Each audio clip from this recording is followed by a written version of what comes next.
Hi, this is Susan for SLC Aquatics coming to you with this behind the scenes video for today. We took a poll last night on the live stream and it was majority wanted to see some behind the scenes.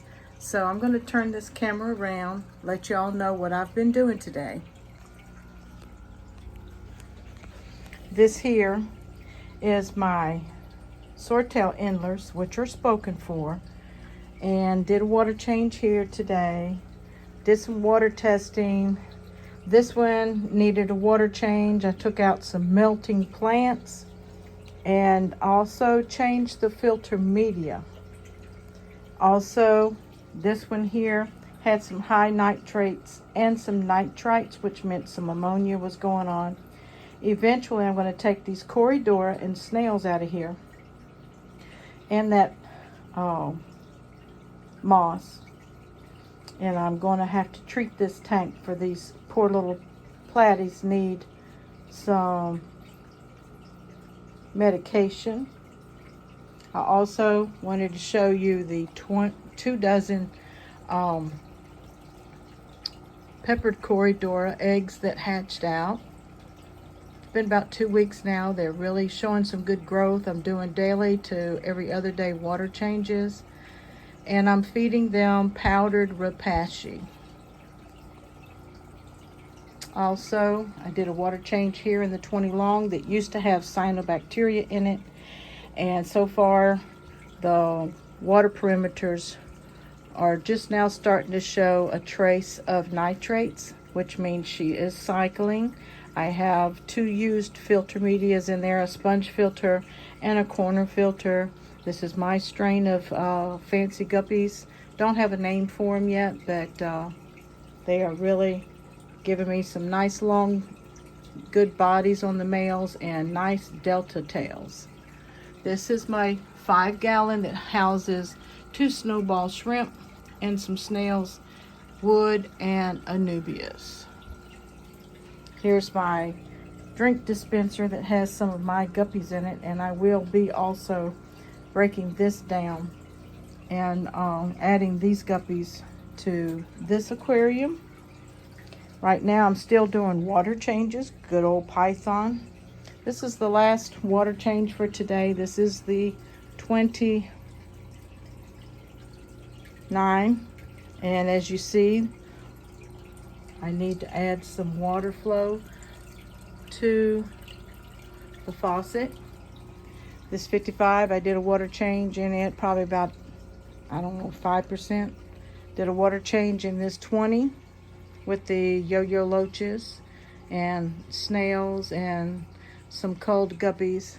And over there is my pretty cichlids, my multifasciatus, and a school of Kaler's Aquatics salmon skin magenta delta guppies. So let's go over to the sink and let's add a little water to get this water flow on this Python going again.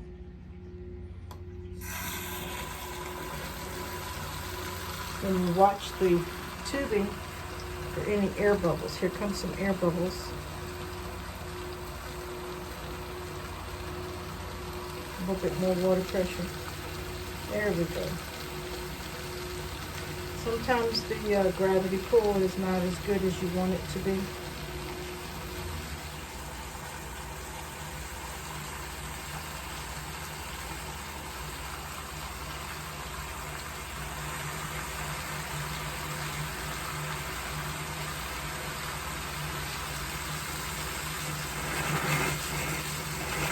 When you hear that sound, it's getting a good suction on the end of the python. And that noise is a lot of air bubbles in the line. And you really want air bubbles out for a good solid flow of water.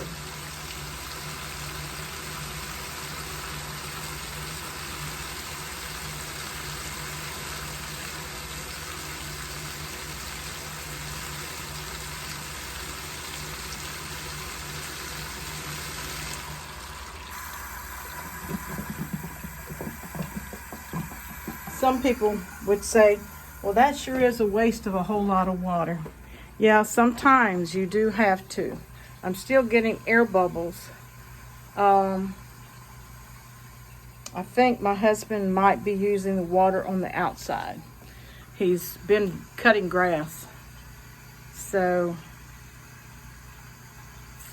as you see,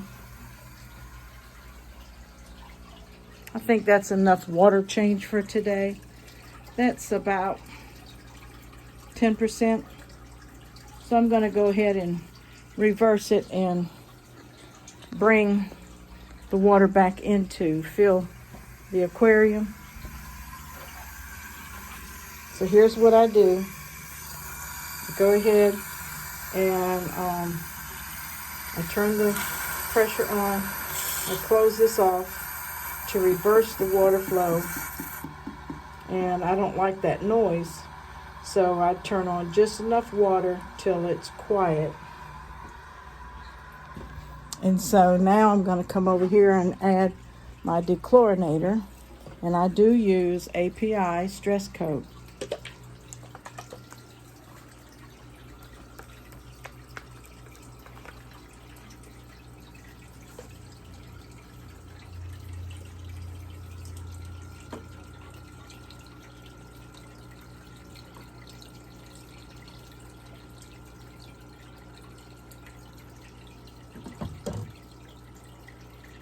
And this is at the 5 milliliter, which is equivalent for 10 gallons.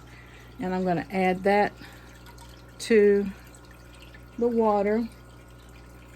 And I found out that it doesn't really remove the chlorine and chloramines. It causes binding of those elements so that your beneficial bacteria can actually find it and consume it quicker.